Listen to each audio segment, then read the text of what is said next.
90 రోజుల కోర్సు పూర్తి చేస్తే చాలు 100% ప్లేస్మెంట్ సపోర్ట్ తో సాఫ్ట్వేర్ జాబ్ మీ సొంతం. వెంటనే కోడ్ జ్ఞాన్ డెస్టినేషన్ ని సంప్రదించండి. నమస్తే, నేను Keshav. Welcome to Suman TV. ప్రధానమంత్రి నరేంద్ర మోడీ దేశవ్యాప్తంగా 5,000 మంది సైబర్ వారియర్స్ని తయారు చేయాల్సిన అవసరం ఉందని ప్రకటించారు. దీనికి కారణం ఏంటి? సైబర్ సెక్యూరిటీ మన దేశంలో ఎంతవరకు పటిష్టంగా ఉంది, పదిలంగా ఉంది. అలానే రకరకాల ఫోన్ కాల్స్, రకరకాల విధంగా సామాన్య ప్రజల్ని మోసం చేసేటువంటి సైబర్ కేటుగాళ్ళ నుంచి మనల్ని మనం ఎలా కాపాడుకోవాలి? ఇది ఇప్పుడు అందరి మనసుల్ని తొలుస్తున్నటువంటి ప్రశ్న. దీనికి సమాధానం కనుక్కునేటువంటి ప్రయత్నం చేద్దాం. మనతో పాటు సైబర్ క్రైమ్కి సంబంధించినటువంటి రీసెర్చర్, అలానే ఈ రంగంలో విశేషమైనటువంటి కృషి చేస్తూ ప్రైమ్ మినిస్టర్ చెప్పినటువంటి వారియర్స్కి ట్రైనింగ్ ఇచ్చేటువంటి ప్రోగ్రాంలో భాగస్వామి అయినటువంటి సాయిరామ్ గారు మనతో పాటు ఉన్నారు. సాయిరామ్ గారు నమస్కారం. నమస్తే. సైబర్ క్రైమ్ గురించి చాలా ఎన్ని రకాలుగా చెప్పినా కానీ చాలా తక్కువ. ఈ మధ్య మళ్ళీ cyber crime awareness caller tune అని మొదలైంది. అవునండి. సో ఇంతకుముందు గ్యాప్ వచ్చింది, కరోనా ట్యూన్స్ మాత్రమే వినేవాళ్ళం. ఇప్పుడు మళ్ళీ మీకు ఎవరు ఫోన్ చేసినా, మీకు వీడియో కాల్లోకి వచ్చినా కానీ మీరు అలర్ట్గా ఉండండి, ఇట్లాంటివన్నీ. ఎందుకు ఇంత సైబర్ క్రైమ్ పెరిగిపోవడానికి రీజన్ ఏంటి? అలర్ట్గా ఉండాలి, ప్లస్ 5,000 మంది వారియర్స్ని తయారు చేసుకోవాలి. ఇది సెంట్రల్ గవర్నమెంట్ పెట్టిన టాస్క్. అంత కష్టం, అంత బాధ, అంత అవేర్నెస్ తీసుకురావాల్సినటువంటి పరిస్థితి ఎందుకు వచ్చింది మన దేశంలో? ప్రస్తుతం ఉన్న పరిస్థితులు చూస్తే ఏ గవర్నమెంట్ తీసుకున్నా కానీ సైబర్ అనేది నేషనల్ క్రిటికల్ మిషన్ అయిపోయింది. ఎందుకంటే క్రిమినల్స్ అనేవాళ్ళు ఎక్కడో కూర్చొని మన డివైజెస్ నుంచి డబ్బులు అనేవి ఈజీగా డ్రా చేసేస్తున్నారు. దానికి కారణం ఏంటంటే ముఖ్యంగా అవేర్నెస్ లేకపోవడం. అంటే ఒక మనిషికి డబ్బులు ఏ విధంగా వెళ్ళిపోతాయి అని తెలియకపోవడం వల్ల ఇప్పుడు డిజిటల్ మనం చూసింది ఏంటంటే రీసెంట్గా మీరు అన్నట్టు కాలర్ ట్యూన్స్ వస్తున్నాయి. ఎందుకు వస్తుంది? డిజిటల్ అరెస్ట్ అంటున్నారు. డిజిటల్ అరెస్ట్ అంటే ఏంటి? బేసిక్గా ఎక్కడో నేను హైదరాబాద్లో ఉంటే నాకు ఒక పార్సిల్ వచ్చిందని ముంబై నుంచి ఫోన్ చేసి ఆ పార్సిల్ మీకు అందులో డ్రగ్స్ ఉన్నాయని చెప్పి, లేకపోతే ఎక్స్పెన్సివ్ గూడ్స్ ఉన్నాయని చెప్పి దానికి మీరు ఇంత ట్యాక్స్ కట్టాలి, కట్టకపోతే మిమ్మల్ని ఇమీడియట్గా మేము అరెస్ట్ చేస్తాము, మీ మీద అరెస్ట్ వారెంట్ ఇష్యూ అవుతుంది. అంటే ఇక్కడ ఒక మనిషిని ఎలా భయపెట్టచ్చు అన్న ఆస్పెక్ట్లో క్రిమినల్స్ ఆలోచించడం వల్ల, అవేర్నెస్ లేకపోవడం వల్ల జనాలు ఏంటి తొందరగా భయపడతారు.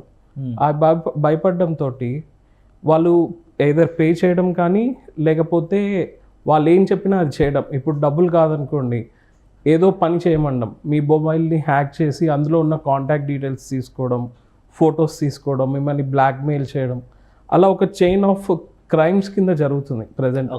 మీరు చూస్తుంటే ఇప్పుడు మీరు అన్నట్టు Amit Shah garu last time 5,000 cyber warriors next 5 yearsలో క్రియేట్ చేయాలని తీసుకొచ్చారు. ఆ క్యాంపెయిన్ తీసుకురావడానికి కారణం ఏంటంటే మన దగ్గర క్రైమ్స్ ఎక్కువ ఉన్నాయి డిఫెన్స్ సిస్టమ్ కన్నా. ఆ డిఫెన్స్ సిస్టమ్ని ఇంప్రూవ్ చేసుకోవాలి అంటే ప్రత్యేకమైన ఏజెన్సీస్, బ్యూరోస్ అన్నవి చాలా నీడ్ ఉంది. వాటికి మనం ఇప్పటి నుంచి ఆర్మీ లెవెల్లో ప్రజల్ని కాపాడాలి అంటే ఆ ట్రైనింగ్స్ అన్నది మనకి నెససరీ. కానీ ఒకటి అంటే ఇప్పుడు అంత భయపడాల్సిన అవసరం ఏమొస్తుంది ప్రజలకు? ఇప్పుడు కాల్ చేసి ఫోన్లో ఉన్నటువంటి వ్యక్తి దూరం నుంచే మాట్లాడతారు, పక్కనే ఉండేటువంటి పరిస్థితి ఉంది. కానీ వీడియో కాల్లో ఫోన్ చేసి, వీడియో కాల్ ద్వారా ఇన్ఫ్లుయెన్స్ చేసి వాళ్ళు అనుకున్నది చేయించగలుగుతున్నారు అంటే దానికి రీజన్స్ ఏమై ఉండొచ్చు. ప్లస్ మనం వాడే డివైజెస్ అసలు వాళ్ళ కంట్రోల్లోకి వెళ్ళి ప్రతిదీ ప్రొటెక్టెడ్ అంటున్నారు కదా. ఇప్పుడు పెద్ద పెద్ద కంపెనీలు, పెద్ద పెద్ద బ్రాండ్లు అయితే సెక్యూరిటీకే టాప్ ప్రయారిటీ అని చెప్తున్నాయి. కానీ ప్రతి మొబైల్ హ్యాక్ అయిపోతుందంటే చాలా సులువుగా అవతల వాళ్ళు భయపెట్టేటువంటి పరిస్థితి కూడా వచ్చేస్తుంది. ఎందుకు? అది రీజన్ ఏంటి? ఒకటి, నెంబర్ 1 ఏంటంటే మీ మొబైల్ నెంబర్ అండి. మీ మొబైల్ నెంబర్ మీరు ఎక్కడికైనా వెళ్ళినప్పుడు, ఫర్ ఎగ్జాంపుల్ షాపింగ్ మాల్కి వెళ్తున్నారు, చెక్అవుట్ చేసే టైంలో వాళ్ళు అడిగేది మీ మొబైల్ నెంబరే. లేకపోతే ఒక మెడికల్ స్టోర్కి వెళ్తున్నారు, వాళ్ళు అడిగేది కూడా మీ మొబైల్ నెంబర్. మీరు మొబైల్ నెంబర్ ఇస్తే ఇంకా మీకు 20%, 40% డిస్కౌంట్ వస్తుందంటారు. ఎందుకు అంటున్నారు? వాళ్ళకి అది క్రూషియల్ డేటా. సో ఇప్పుడు ఎప్పుడైనా మీరు మొబైల్ నెంబర్ ఇచ్చినప్పుడు వాళ్ళని అడిగారా తిరిగి మా మొబైల్ నెంబర్ని ఎందుకు యూజ్ చేస్తున్నారు, ఎక్కడెక్కడ సేవ్ చేస్తున్నారు అని మీరు ఎప్పుడైనా అడుగుతారా? అడగరు. వచ్చే మన 20% డిస్కౌంట్ మీదనే మనము ఫోకస్ చేస్తాం. సో దానివల్ల ఏమవుతుందంటే డేటా అన్నది ఒక్కొక్క ఆర్గనైజేషన్ షేర్ చేసుకోవడం. అంతెందుకు మన పర్సనల్ బ్యాంక్స్ కూడా మన డేటాని షేర్ చేస్తాయి.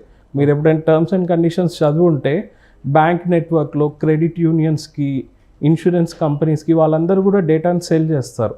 అప్పుడు ఏమవుతుంది, మీకు మేము లోన్ ఇస్తామని కాల్స్ వస్తాయి. మీరు ఫ్రీక్వెంట్గా చూస్తే ఇప్పుడు మన బ్యాంకులు కాల్ చేసేవన్నీ కూడా మన బ్యాంకులు ఇచ్చిన నంబర్ నుంచే కాల్స్ చేస్తాం. అవును, లీగల్గా చెప్పాలి అంటే బ్యాంక్సే అవన్నీ ఫార్వర్డ్ చేస్తాయి. కానీ అదంతా మనకి తెలియకపోవడం వల్ల ఇప్పుడు మనం బ్యాంక్కి చెప్పలేం నా నెంబర్ని ఎవరికి ఇవ్వద్దు అని, కానీ అది ఒక సిస్టమ్ కింద నడుస్తుంది ప్రస్తుతం.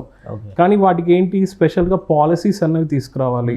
సెంట్రల్ గవర్నమెంట్ కొన్ని కొత్త చట్టాలు తీసుకురావడం వల్ల వాటిని ప్రివెంట్ చేయొచ్చు.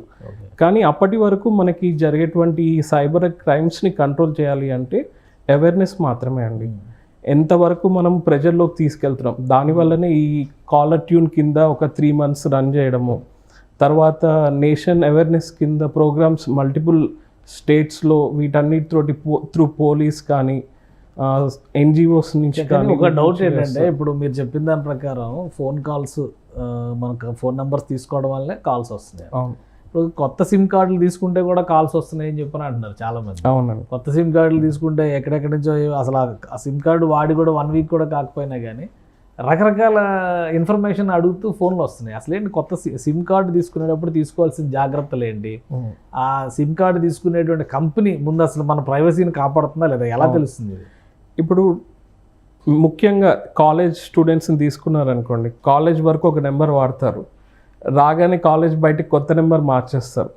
సరే, కొత్త నెంబర్ తీసుకోవడం అన్నది ఏంటి అంటే ఆల్రెడీ యూజ్డ్ నెంబరా లేకపోతే అన్యూజ్డ్ నెంబరా.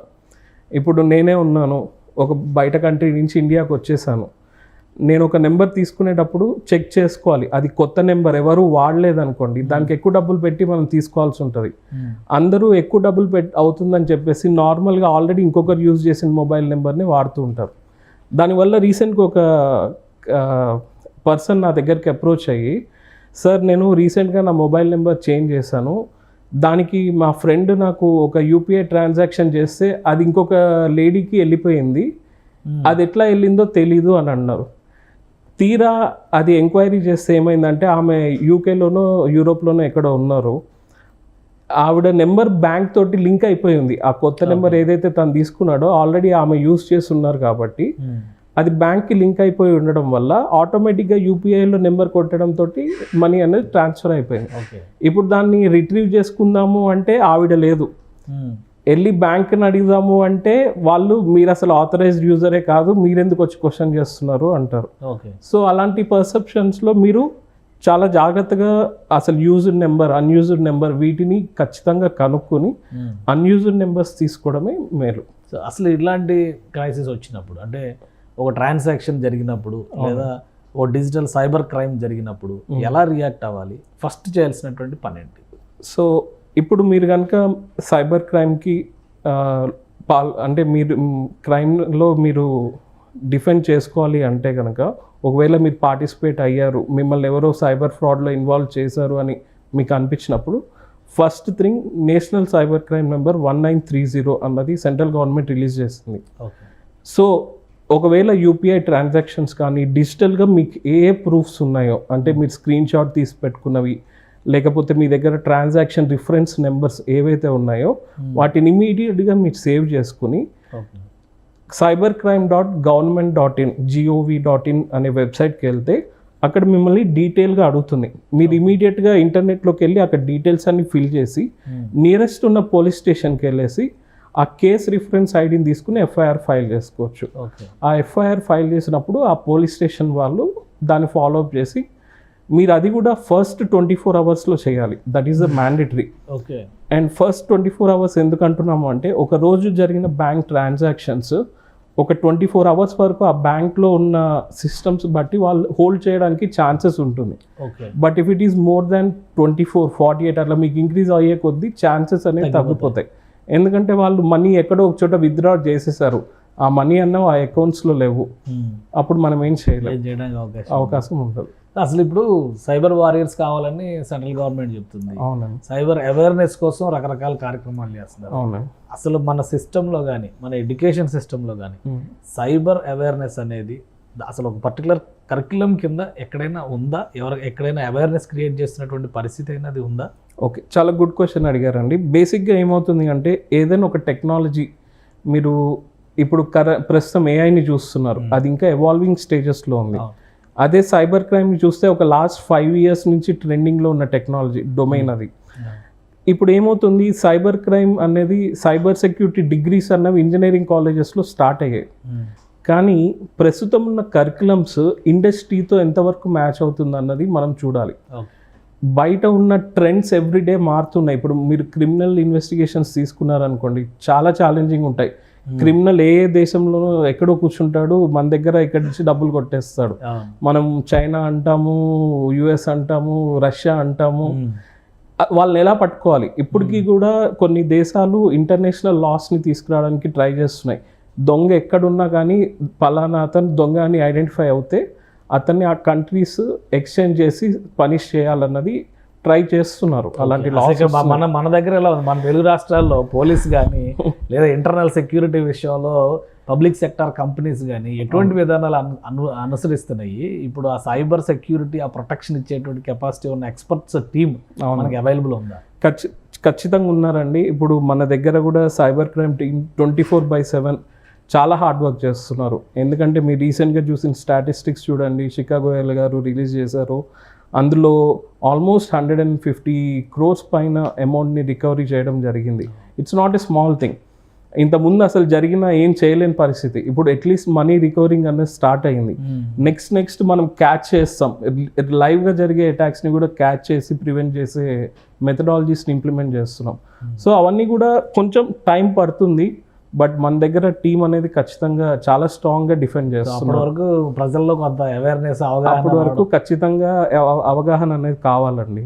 ప్రతి ఇంట్లో కూడా ప్రతి ఒక్కరు వారియర్ అవ్వాల్సిందే. ఈ సైబర్ వారియర్ ప్రతి ఇంటి నుంచి ఒకరు ఉండాల్సిందే.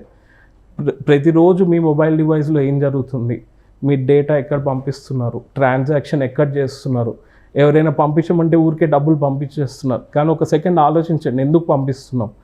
లేకపోతే ఒక అతను ఫోన్ చేసి ఇది క్లిక్ చేయమంటే ఎందుకు క్లిక్ చేస్తున్నాం అన్నది మీరు ఖచ్చితంగా ఆలోచించాల్సిన విషయం. ఇప్పుడు చదువుకోలేని వాళ్ళు ఉంటారు, వాళ్ళకి తెలీదు. అమ్మ ఇది నొక్కండి అంటే ఒకటి నొక్కండి అంటే ఒకటి నొక్కుతారు, రెండు నొక్కండి అంటే రెండు నొక్కుతారు. అలా కాల్ ఫార్వర్డింగ్ కానీ టెక్స్ట్ ఫార్వర్డింగ్ కానీ జరిగిపోతుంటాయి. ముఖ్యంగా రైతులు తీసుకున్నారు, వాళ్ళకి తెలీదు. వాళ్ళ బ్యాంక్ అకౌంట్లో పడే సబ్సిడరీస్ కానీ ఇవన్నీ కూడా దొంగలు ఇలానే దోచుకుంటూ ఉంటారు. వీటన్నిటికీ కూడా అవేర్నెస్ అనేది చాలా క్రూషియల్. థ్యాంక్ యూ సాయిరామ్ గారు, మీ అభిప్రాయాలు తెలియజేసినందుకు. ఇది సైబర్ క్రైమ్ విషయంలో ప్రతి ఒక్కరిలో అవగాహన ఉండాల్సిన అవసరం ఉంది అంటారు. పైగా ఇంటికి ఒక సైబర్ వారియర్ తయారవలసినటువంటి అవసరం ఉంది. రాబోయే రోజుల్లో మరింత మంది కేటుగాళ్ళు ఎక్కడో దూరంగా ఉండి మీ జేబులు కొట్టేస్తారు, ముఖ్యంగా మీ బ్యాంక్ అకౌంట్లని ఖాళీ చేసేటువంటి ప్రమాదం ఉందని హెచ్చరిస్తున్నారు సాయిరామ్ గారు. ఇది special discussion. Keep watching. Suman టీవీలో మీ పర్సనల్ అండ్ బిజినెస్ ప్రమోషన్స్ కోసం కింది నెంబర్కి కాంటాక్ట్ చేయండి.